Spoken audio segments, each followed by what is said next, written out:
Welcome to JNI today. ముందుగా headlines చూద్దాం. ఆంధ్రప్రదేశ్ ముఖ్యమంత్రి వైఎస్ జగన్మోహన్ రెడ్డి మంగళగిరిలో చేనేతలతో సమావేశం. మంగళగిరిలో 54,000 మందికి ఇళ్ల స్థలాలను పంపిణీ చేయగా వాటిని టీడీపీ అధినేత నారా చంద్రబాబు అడ్డుకున్నారని ఆరోపణ.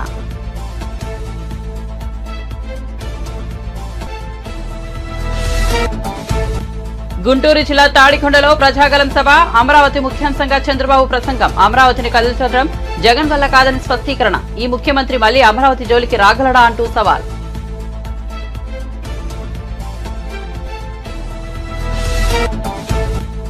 ₹2 లక్షల రుణమాఫీ 500 బోనస్ ఏమైంది? రేవంత్ సర్కార్ను ప్రశ్నించిన హరీష్ రావు. ప్రజలను ఆదుకోవడంలో కేంద్ర రాష్ట్ర ప్రభుత్వాలు ఘోరంగా విఫలమయ్యాయని వెల్లడి.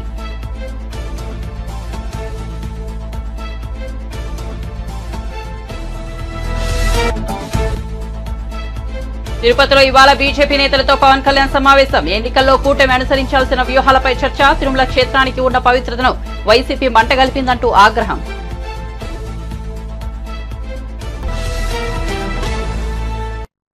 ఇక వార్త వివరాల్లోకి వెళ్తే మేమంతా సిద్ధం బస్సు యాత్ర జైత్ర యాత్రలా కొనసాగుతోంది. బస్సు యాత్రలో భాగంగా మంగళవారం చేనేత కార్మికులతో సీఎం జగన్ ముఖాముఖి అయ్యారు. ఈ సందర్భంగా చేనేత కార్మికులు తాము పొందిన లబ్ధిని వివరిస్తూ సీఎంతో తమ సంతోషాన్ని పంచుకున్నారు. ఇళ్ల స్థలాలకు సంబంధించి కోర్టులో కేసులు వేసి మాలాంటి వారికి చంద్రబాబు అన్యాయం చేశారని, జగనన్న మళ్లీ మీరే రావాలి, మాకు స్థలాలు ఇప్పించి ఇల్లు కట్టించి ఇవ్వాలని కోరుకుంటున్నామని, మీరే మా నమ్మకమన్నారు. సీఎం జగన్ స్పందిస్తూ మొత్తం 54,000 మందికి ఇంటి స్థలాలు ఎవరికైతే ఇవ్వడం జరిగిందో, చంద్రబాబు ఏదైతే అడ్డుకోవడం జరిగిందో వాళ్ళందరికీ కూడా చెబుతున్నాను, ఏదైనా గానీ సూర్యోదయాన్ని ఎవరూ ఆపలేరు, పేదల జీవితాలు బాగుపడడం కూడా ఎవరూ ఆపలేరు.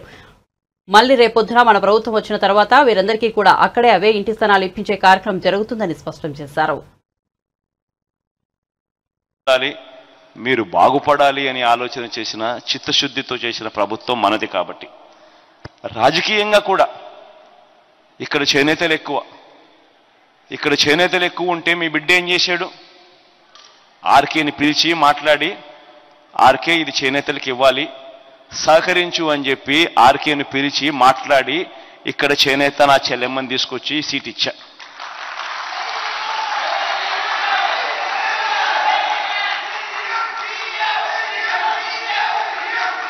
ఆర్కే కూడా మంచి మనసుతో తాను కూడా అన్న మీరు ఏం చెప్పినా కానీ నేను సిద్ధంగానే ఉన్నాను అని ఆర్కే కూడా ముందుకు వచ్చినాడు. ఒకవైపున మీ బిడ్డ చేనేతలు ఎక్కువ ఉన్న చోట చేనేతలకు ఇవ్వడానికి అడుగులు మీ బిడ్డ వేస్తా ఉంటే, మరోవైపున చంద్రబాబు నాయుడు ఆయన కొడుకు ఏం చేస్తా ఉన్నారు? బీసీలు ఎక్కువ ఉన్న ప్రాంతాలలో ఇక్కడ కూడా బీసీలకు ఇవ్వకుండా ఇక్కడ కూడా వచ్చి వాళ్ళే నామినేషన్లు వేసి వేలకు వేల రూపాయల డబ్బులు ఖర్చు పెట్టి కోట్ల రూపాయల డబ్బులు ఖర్చు పెట్టి ఈ సీటు కూడా అన్యాయంగా మన దగ్గర నుంచి తీసుకునే కార్యక్రమం చేస్తా ఉన్నారు. అది మంగళగిరి అయినా అంతే, అది కుప్పం అయినా అంతే. కుప్పంలో కూడా బీసీలు ఎక్కువ, కానీ అక్కడ చంద్రబాబు నాయుడే బీసీల సీటు తీసుకొని అక్కడే కోట్ల రూపాయలు ఖర్చు పెట్టి తాను గెలిచే కార్యక్రమమే చేస్తా ఉన్నాడు. కానీ బీసీలకు అక్కడి నుంచి ఇచ్చిన పరిస్థితులు లేవు. కానీ మీ బిడ్డ కుప్పంలో కూడా బీసీనే పెడితే ఎలక్షన్లు చేస్తా ఉన్నాడు. తేడా గమనించి మనం అడుగుతా ఉన్నా, ఈ రాష్ట్ర చరిత్రలో ఎప్పుడు జరగనట్టుగా, దేశ చరిత్రలో కూడా నాకు తెలిసి ఏ రాజకీయ పార్టీ కూడా బహుశా చేసి ఉంటుందో లేదో నాకు తెలియదు, కానీ రాష్ట్ర చరిత్రలో ఎప్పుడు కని విని ఎరగని విధంగా 175 అసెంబ్లీ స్థానాలు, 25 ఎంపీ స్థానాలు, మొత్తం 200 స్థానాలు ఉంటే అందులో ఏకంగా 50%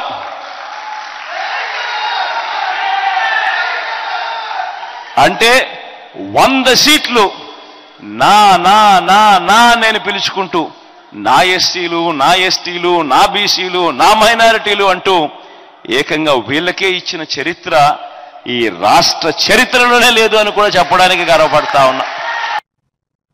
టీడీపీ అధినేత చంద్రబాబు గుంటూరు జిల్లా తాడికొండలో ప్రజాగళం సభకు హాజరయ్యారు. ఈ సందర్భంగా ఆయన ప్రసంగిస్తూ అమరావతి రాజధాని అంశాన్ని ప్రముఖంగా ప్రస్తావించారు. అమరావతిని ఎవరూ కదల్చలేరని స్పష్టం చేశారు. అమరావతి కోసం 29,000 మంది రైతులు 35,000 భూమిని ఇచ్చారని వెల్లడించారు. అమరావతికి కేంద్రం కూడా సహకరించిందని తెలిపారు.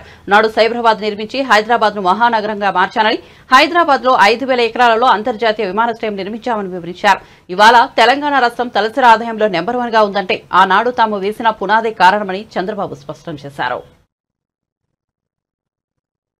బీజేపీ నాయకులకు ఈ కార్యక్రమానికి చేసినటువంటి నాకు ప్రాణ సమానమైన తెలుగుదేశం పార్టీ కార్యకర్తలకు, జన సైనికులకు, బీజేపీ కార్యకర్తలకు, నాయకులకు అందరికీ పేరు పేరున మనస్ఫూర్తిగా నమస్కారాలు, అభినందనలు, శుభాభినందనలు. నేను ఈరోజు ప్రజాగళం కింద 32వ సభకు తాడికొండకు వచ్చాను. ఇది తాడికొండ కాదు, ఇది అమరావతి. రాష్ట్ర రాజధాని అమరావతి.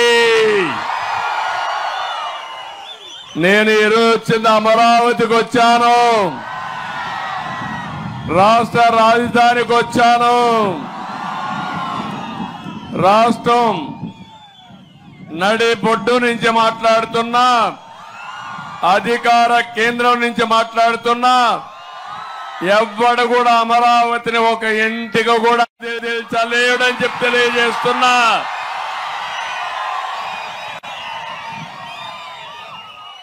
ఒకే విషయం గుర్తుపెట్టుకోండి, నడిబొడ్డు నుంచి మాట్లాడుతున్నా, అధికార కేంద్రం నుంచి మాట్లాడుతున్నా, ఎవ్వడు కూడా అమరావతిని ఒక ఇంటికి కూడా కదిల్చలేడని చెప్పి తెలియజేస్తున్నా.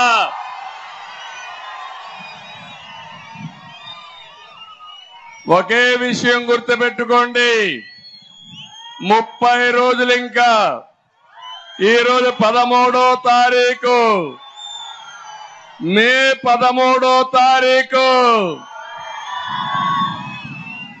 చరిత్ర అప్పుడే రాసేశారు మీరంతా. 32 సభలు చూశాను. నిన్ననే నేను పవన్ కళ్యాణ్ గారు కలిసి గోదావరి జిల్లాలకు పోతే గోదావరి నది గర్జించింది. ప్రజల యొక్క అభిమానం చూశాం. ఒక్క సీటు కూడా వీళ్ళకి బోణి అయ్యే పరిస్థితి లేదంటే అది ఈరోజు వైఎస్ఆర్ కాంగ్రెస్ పార్టీ పరిస్థితి. నేను ఈరోజు తెలుగువాడు గర్వపడే విధంగా దీన్ని తయారు చేయాలని ఆ రోజు నిర్మాణానికి శ్రీకారం చుట్టాం. ప్రపంచంలో ఎక్కడా జరగలేదు. 29,000 మంది రైతులు, 35,000 ఎకరాలు. కొత్త కాన్సెప్ట్ ల్యాండ్ పూలింగ్. ఎక్కడా జరిగిన విధంగా రైతాంగం ముందుకు వచ్చారు. మీరు మా భూముల్లో అమరావతి కట్టండి, కొన్ని రోజులు మాకు సంవత్సరానికి ఇంత డబ్బులు ఇవ్వండి, తర్వాత 10 ఏళ్ల తర్వాత మా భూములు అమ్ముకుంటాం, రాష్ట్రానికి రాజధాని వస్తుంది, మేము కూడా బాగుపడతామని స్వచ్ఛందంగా ముందుకు వచ్చినటువంటి రైతాంగానికి మరొక్కసారి శిరస్సు వంచి నా నమస్కారాలు తెలియజేసుకుంటున్నాను. ప్రపంచమంతా పొగిడారు, ఎక్కడా జరిగిందని చెప్పారు. కేంద్రం ముందుకు వచ్చింది, దాని వస్తుంది, మేము కూడా బాగుపడతామని స్వచ్ఛందంగా ముందుకు వచ్చినటువంటి రైతాంగానికి మరొక్కసారి శిరస్సు వంచి నా నమస్కారాలు తెలియజేసుకుంటున్నాను. ప్రపంచమంతా పొగిడారు, ఎక్కడా జరిగిందని చెప్పారు.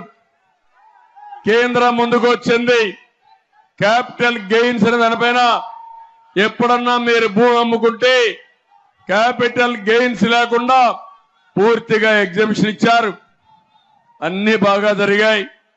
ఒక మాటలో చెప్పాలంటే నేను హైదరాబాద్ లో ఇదే మరి ఒక గ్రీన్ ఫీల్డ్ రాజధాని. అది హైదరాబాద్, సికింద్రాబాద్ 2 ఉన్నాయి, ట్విన్ సిటీస్. నేను వచ్చిన తర్వాత సైబరాబాద్ నగరాన్ని నిర్మాణం చేసి హైదరాబాద్ ని మొత్తం కలిపి జనసేనాని పవన్ కళ్యాణ్ తిరుపతిలో బీజేపీ నేతలతో సమావేశమయ్యారు. సార్వత్రిక ఎన్నికల్లో కూటమి పార్టీలు అనుసరించాల్సిన వ్యూహాల గురించి చర్చించారు. తిరుపతి అసెంబ్లీ, లోక్సభ నియోజకవర్గాల్లో ఉన్న సమస్యల గురించి చర్చించారు. మూడు పార్టీలు కలిసి ఎన్నికల్లో సమిష్టిగా కృషి చేయాలని పిలుపునిచ్చారు. ఈ సందర్భంగా ఆయన తిరుమల తిరుపతి గురించి మాట్లాడారు. తిరుమల క్షేత్రానికి ఉన్న పవిత్రతను వైసీపీ ప్రభుత్వం వారు ఏరికోరి నియమించుకున్న అధికారులు మంటగలిపిన తీరు శ్రీవారి భక్తులను మనోవేదనకు గురిచేస్తోందని అన్నారు. టీటీడీ నిధులను సైతం మళ్లించే కుట్రలకు తెరదీశారని ఆరోపించారు. కూటమి ప్రభుత్వంలో ఖచ్చితంగా ధర్మ పరిరక్షణకు నడుం బిగించాల్సిన అవసరం ఉందని పేర్కొన్నారు. తులసివనం వంటి తిరుపతిని గంజాయి వనంగా మార్చేశారని పవన్ కళ్యాణ్ ఆవేదన వ్యక్తం చేశారు. తిరుపతి నియోజకవర్గంలో వైసీపీ ముఠాయిలు చేస్తున్న అరాచకాలను అడ్డుకోగలిగేది జనసేన, టీడీపీ, బీజేపీ కూటమి మాత్రమేనని స్పష్టం చేశారు. ప్రజలను ఆదుకోవడంలో కేంద్ర రాష్ట్ర ప్రభుత్వాలు ఘోరంగా విఫలమయ్యాయని, లోక్సభ ఎన్నికల్లో చిత్తుగా ఓడించి బుద్ది చెప్పాలని మాజీ మంత్రి ఎమ్మెల్యే తన్నీరు హరీష్ రావు డిమాండ్ చేశారు. దౌలతాబాద్ లో జరిగిన నియోజకవర్గ స్థాయి సమావేశంలో ఎమ్మెల్యే కొత్త ప్రభాకర్ రెడ్డి, ఎంపీ అభ్యర్థి వి వెంకటరామరెడ్డిలతో కలిసి పాల్గొన్నారు. 10 ఏళ్లు అధికారంలో ఉన్న బీజేపీ చేసిందేమీ లేదని, ఏటా 2 కోట్ల ఉద్యోగాలు ఏమయ్యాయన్నారు. నల్లధనం తెచ్చి పేదల ఖాతాల్లో వేస్తామని మోసం చేశారని, పేదలకు చేసిందేమీ లేదని, గ్యాస్, పెట్రోల్, డీజిల్ ధరలు పెంచిందన్నారు. అంతేనే కాదా? లేకపోతే చెప్పింది 20 కోట్లు, ఇచ్చింది 6.5-7 లక్షలు. గెలిచిండో మీ అందరికీ తెలుసు. ఆయన నిజస్వరూపం బయటపడ్డది. 4 ఏళ్ల తర్వాత మళ్ళీ ఎలక్షన్ వచ్చింది. బిడ్డ రఘునందన్ గిన్ని అబద్దాలు ఆడతావా అని చెప్పి దుబ్బాకలో జీన్స్ ప్యాంట్లు, టీ షర్ట్లు వేసుకున్న యువకులంతా ఒక్కటై ఉతుకుతే 54,000 మెజార్టీతో కొత్త ప్రభాకర్ రెడ్డి గెలిచిండు. ఒకసారి చూడండి ఆయనది ఉందా బాబు? ప్రతి రైతు కుటుంబానికి భారతీయ జనతా పార్టీ ప్రతి నెల కానీ ఈయన కథ ఎట్లుందంటే 100 అబద్దాలు ఆడి ఒక ఎలక్షన్ గెలిస్తే చాలు, ఏమన్నా చేయగా. భార్యను భర్తను నమ్మకుండా చేయాలన్నట, భర్తను భార్య నుంచి దూరం చేయాలన్నట, ఏమన్నా చేసి ఓట్లేసుకోవాలనే సూత్రం చెప్పిండు ఆయన.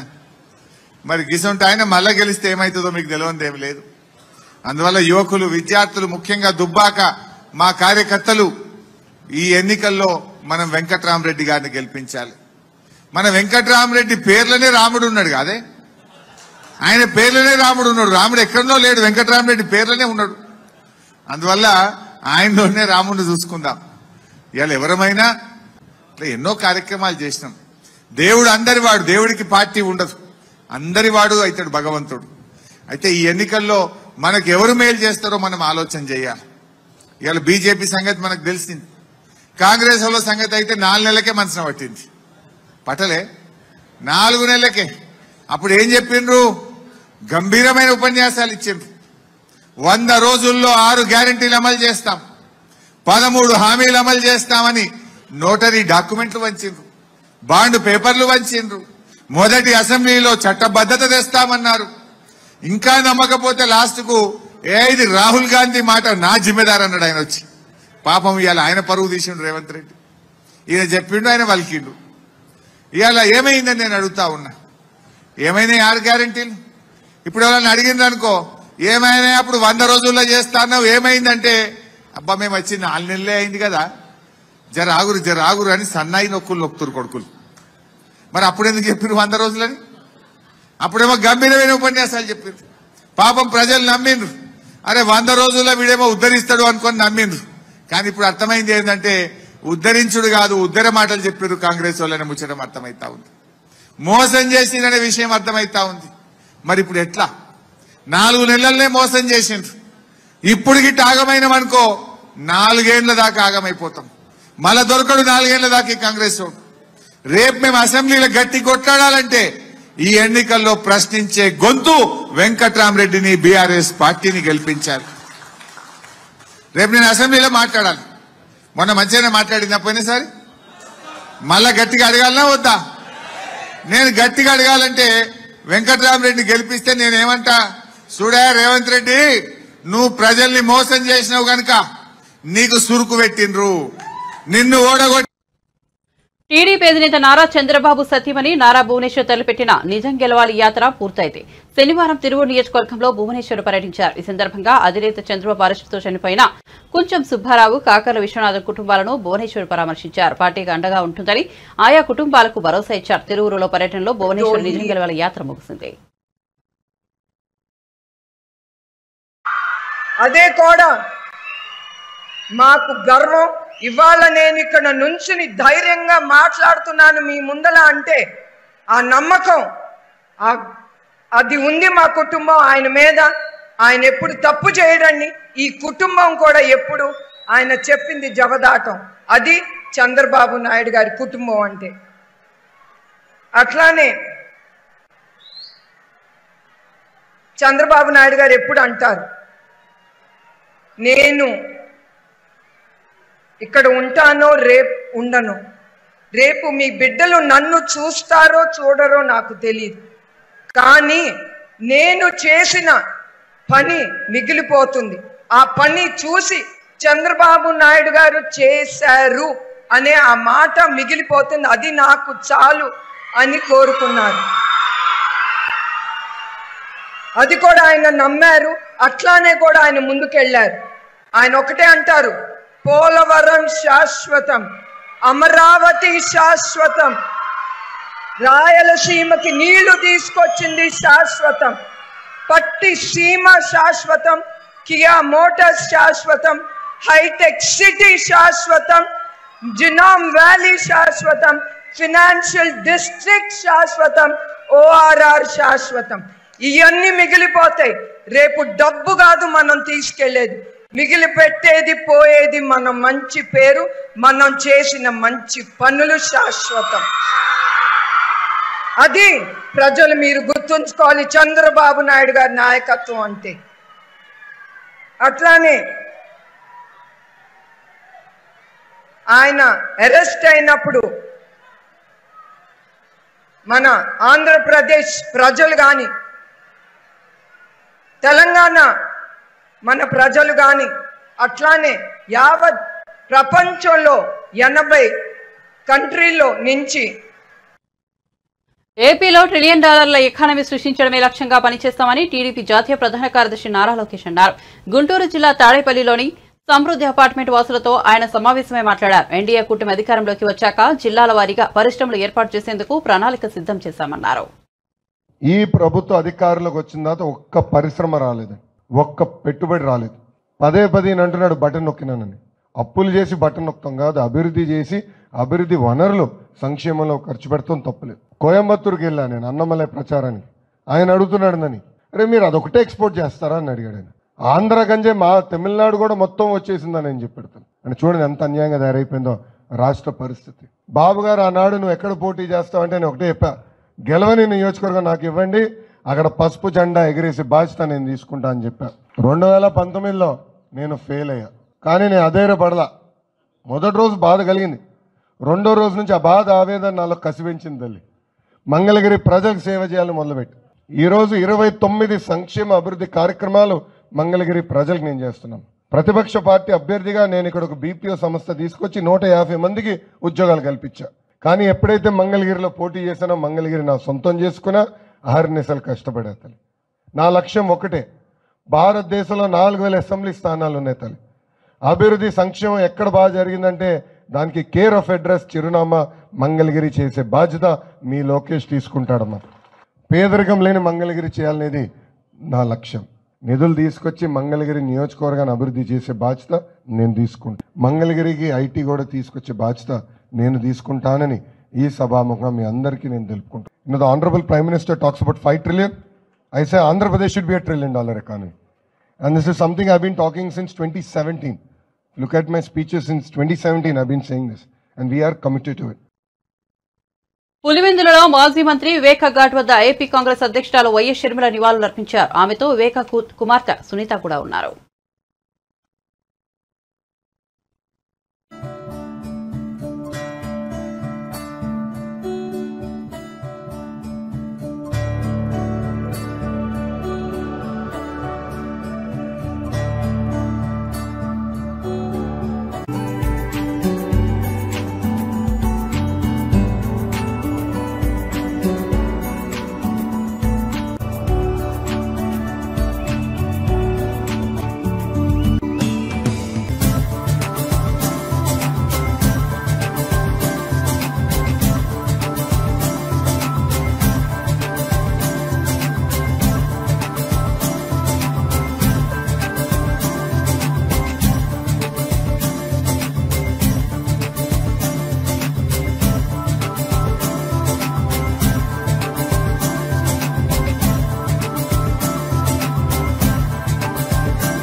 కదిరి లక్ష్మీ నరసింహస్వామిని హిందూపురం ఎమ్మెల్యే నందమూరి బాలకృష్ణ దర్శించుకున్నారు. అర్చకులు ఆయనకు ఆలయ మర్యాదలతో స్వాగతం పలికారు. స్వామివారితో పాటు అమృతవల్లి అమ్మవారిని దర్శించుకున్న బాలయ్య ప్రత్యేక పూజలు చేశారు. అనంతరం ఆయన బహిరంగ సభలో మాట్లాడారు.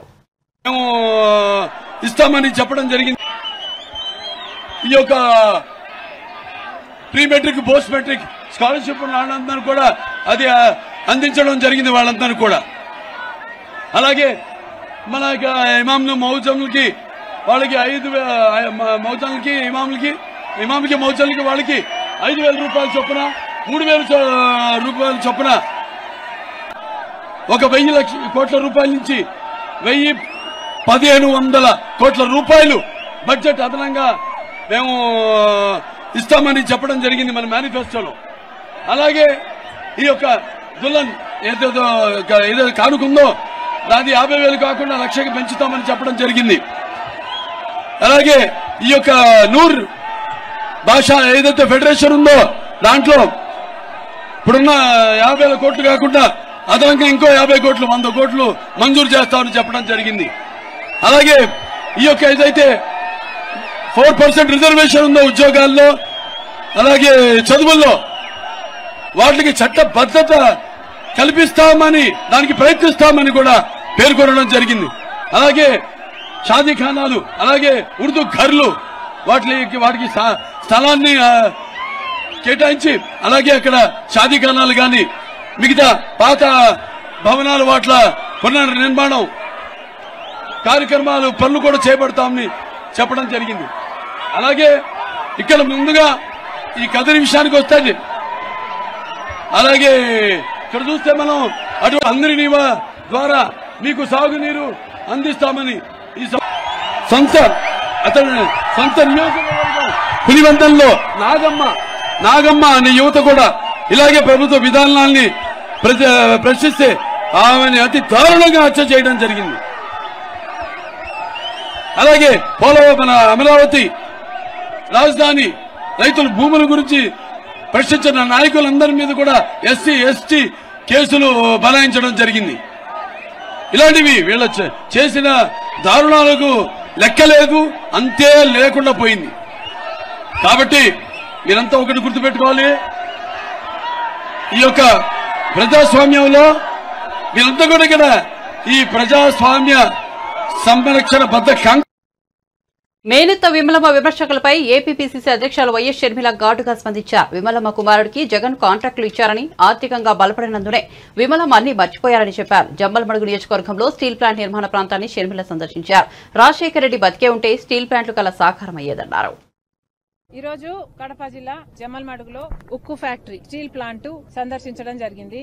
ఎన్ని వేల కోట్లు ఖర్చు పెట్టారో చూపించండి ఒకసారి. అద్భుతంగా ఉన్న స్టీల్ ప్లాంట్ ని, ఎంత అద్భుతంగా ఈ స్టీల్ ప్లాంట్ నిర్మాణం జరిగిందో, ఎన్ని వేల కోట్లు పెట్టి కట్టిన ఈ స్టీల్ ప్లాంట్ ఎంత అద్భుతంగా నిర్మాణం జరిగిందో, ఎంతమందికి ఉద్యోగాలు, దాదాపు 1,00,000 మందికి ఉద్యోగాలు ఇస్తున్న స్టీల్ ప్లాంట్.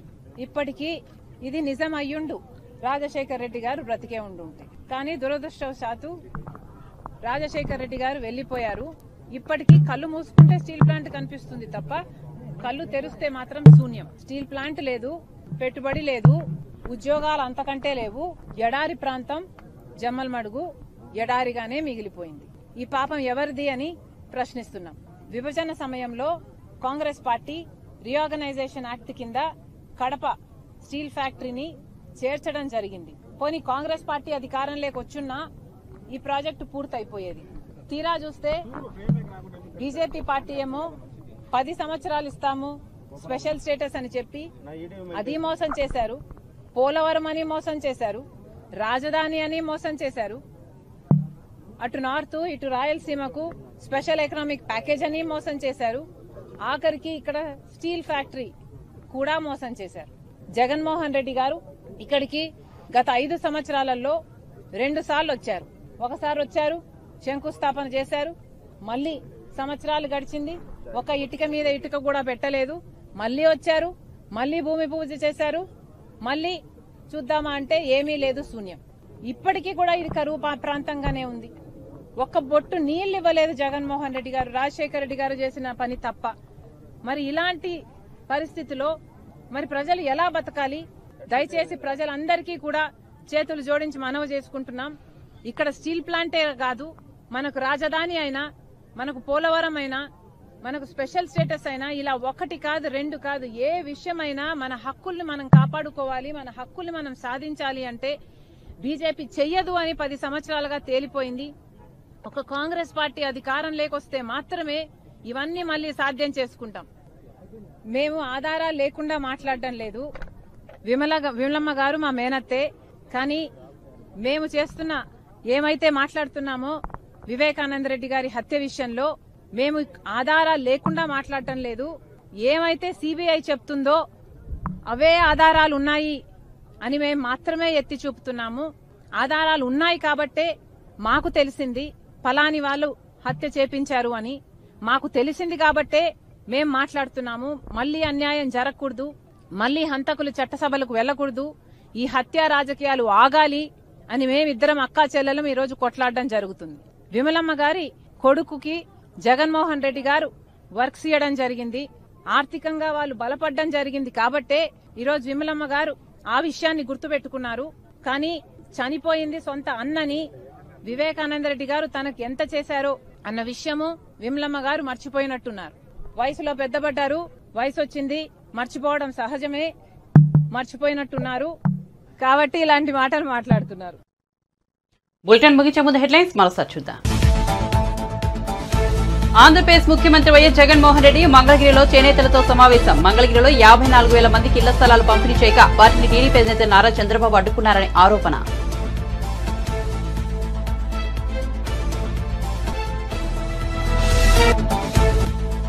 గుంటూరు జిల్లా తాడికొండలో ప్రజాగలం సభ. అమరావతి ముఖ్యాంశంగా చంద్రబాబు ప్రసంగం. అమరావతిని కదల్చడం జగన్ వల్ల కాదని స్పష్టీకరణ. ఈ ముఖ్యమంత్రి మళ్లీ అమరావతి జోలికి రాగలడా అంటూ సవాల్.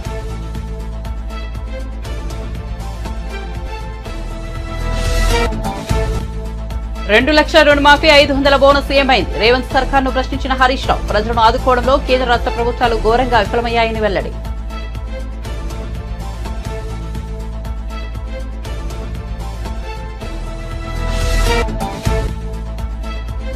తిరుపతిలో బీజేపీ నేతలతో పవన్ కళ్యాణ్ సమావేశం. ఎన్నికల్లో కూటమి అనుసరించాల్సిన వ్యూహాలపై చర్చ. తిరుమల క్షేత్రానికి ఉన్న పవిత్రతను వైసీపీ మంటగలిపిందంటూ ఆగ్రహం.